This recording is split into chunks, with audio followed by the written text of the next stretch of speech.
Shalom, sahabat-sahabat BBL yang terkasih. Hari ini, Senin, tanggal 9 September 2024, saya akan sharing dengan judul Memperbaharui Pikiran. Pikiran adalah menara kontrol kehidupan. Karena pikiran kita memainkan peran yang sangat besar.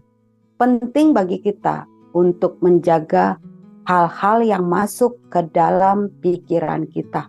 Apa yang kita pikirkan bukan saja mempengaruhi tindakan kita, tetapi menentukan cara pandang kita.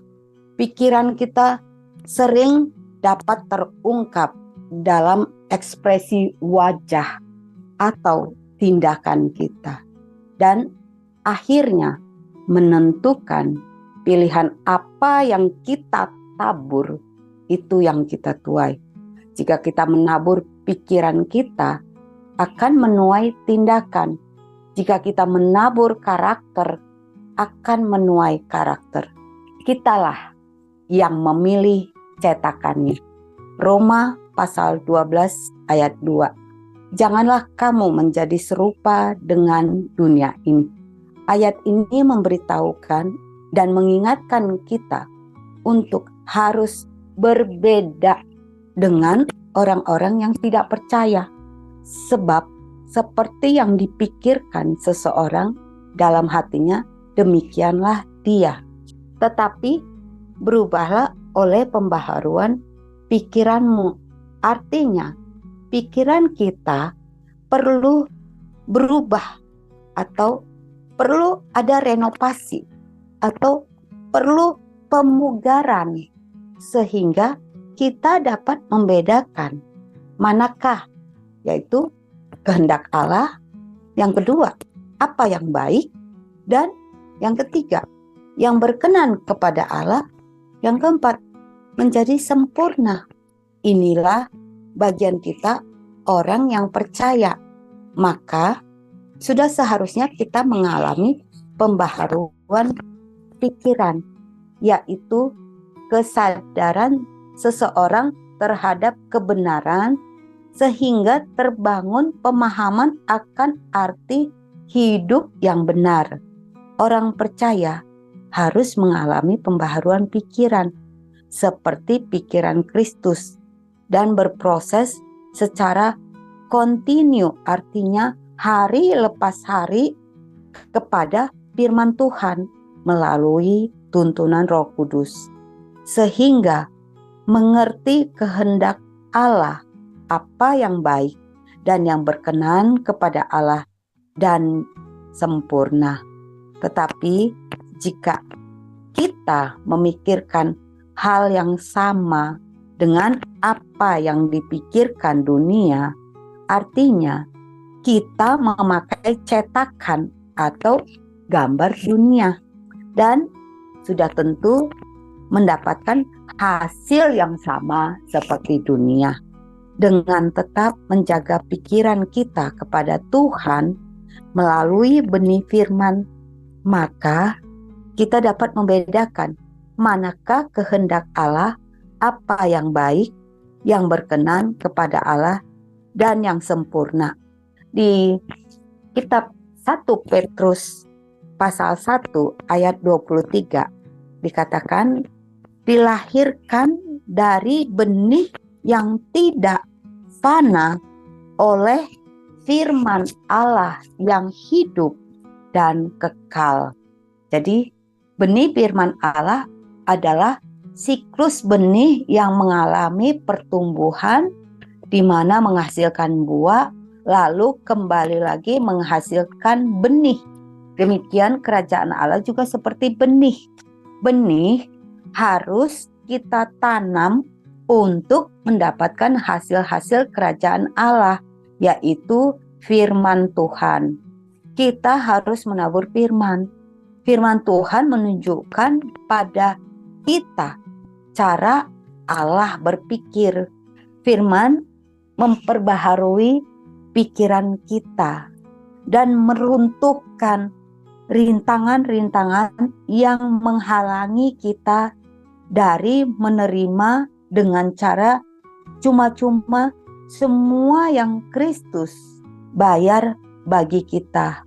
Firman itu menyelaraskan pikiran kita dengan firman Tuhan yang akan mempengaruhi transformasi lengkap di dalam hidup kita.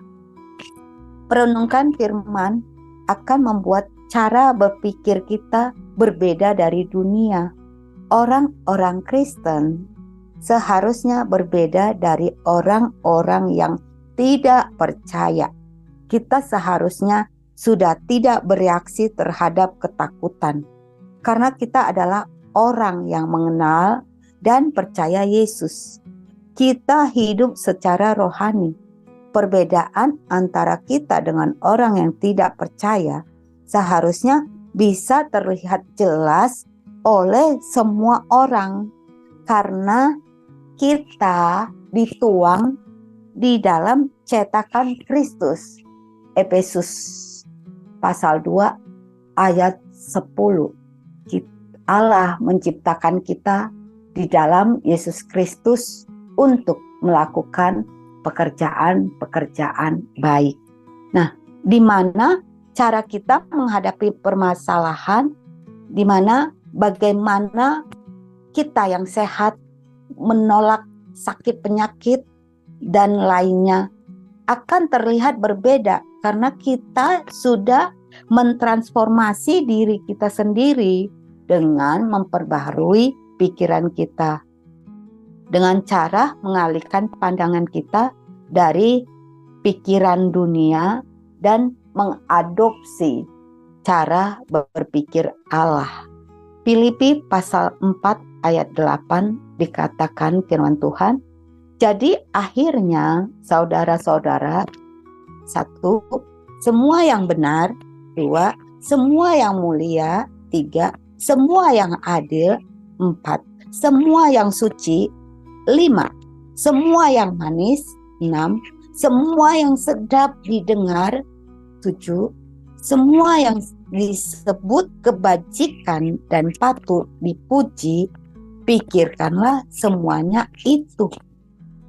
Dan apa yang telah kita pelajari, apa yang telah kita terima, apa yang telah kita dengar, dan apa yang telah kita lihat, lakukanlah itu. Maka Allah, sumber damai sejahtera, akan menyertai kita. Inilah janji firman Allah yang seharusnya kita pikirkan, sehingga Allah akan selalu menyertai kita. Pembaharuan pikiran untuk mengalami berbagai perubahan positif di dalam hidup kita. Percaya kita memiliki kebangkitan Kristus di dalam kita. Kita memperbesar kemungkinan kita untuk melihat berbagai hasil yang ajaib ketika kita berdoa. Bahwa kita sudah memiliki otoritas. Kita sudah memiliki kuasa untuk melawan dan memerintahkan segala sakit penyakit atau mengusir gunung masalah kita. Karena Allah hidup di dalam kita. Dan Allah berkata bahwa Dia tidak akan pernah membiarkan kita. Di kitab Ibrani pasal 13 ayat 5. Allah Maha Kuasa hidup di dalam setiap orang yang percaya. Untuk kita melihat hasil-hasil yang lebih baik adalah kita harus tahu apa yang Allah telah berikan kepada kita dan bagaimana kita memakainya. Maka kita harus memperbaharui pikiran kita jika ingin menemukan, mengikuti, dan menggenapi tujuan yang Allah berikan pada kita dalam hidup ini. Maka langkah awalnya adalah berkomitmen pada Tuhan dan harus sampai pada tujuan firman Tuhan. Kita perlu tiba ke tempat di mana Allah lebih mengetahui firman Tuhan. maka apa yang menjadi fokus kita, itulah yang akan mendominasi pikiran kita. Perlu berfokus pada Allah untuk mendapatkan hasil-hasil dari Allah. Di Matius pasal 6 ayat 33, firman Tuhan berkata, "Carilah dahulu kerajaan Allah dan kebenarannya, maka semuanya akan ditambahkan kepadamu." Mengapa kita tidak berbeda dengan orang yang tidak percaya? Karena kita belum mentransformasi diri kita sendiri dengan memperbaharui pikiran kita. Jadi kita perlu dasar untuk memperbaharui pikiran kita, yaitu kebenaran. Yohanes pasal 8 ayat 32. Dan kamu akan mengetahui kebenaran. Kebenaran itulah yang akan memerdekakan kamu. Jadi, setiap orang yang berasal dari kebenaran akan mendengarkan suaraku. Yohanes pasal 18 ayat 37. Maka setelah kita mendengar suara Yesus, dan kita harus mengetahui bahwasannya dan mengakui Yesus adalah terang yang sesungguhnya. Yesus roti yang sesungguhnya. Hidup di dalam kebenaran, dikuduskan dalam kebenaran, menyembah Bapa dalam roh dan kebenaran, dibebaskan dari segala dusta. Apa yang menjadi fokus Anda? Hati Anda akan menjadi lembut terhadapnya. Apa yang Anda abaikan atau tidak menjadi fokus Anda, maka menjadi keras terhadapnya. Markus pasal 6 ayat 45 sampai 52. Maka bagi kita, sahabat-sahabat yang ada di BBL, hendaklah kita memperbaharui pikiran kita hari lepas hari melalui Roh Kudus. Hidup di dalam, berjalan di dalam tuntunan Roh Kudus. Karena Roh Kudus adalah GPS kita yang selalu mengarahkan walau kita salah berjalan. Untuk penutupnya, saya menyampaikan, manusia paling merana di planet ini bukanlah orang yang tidak percaya, tetapi orang percaya yang hidupnya dalam belenggu. Sebab kita dilahirkan untuk sesuatu yang lebih besar. Oleh Rick McFarland. Demikian sharing pagi ini. Terima kasih, Tuhan Yesus memberkati.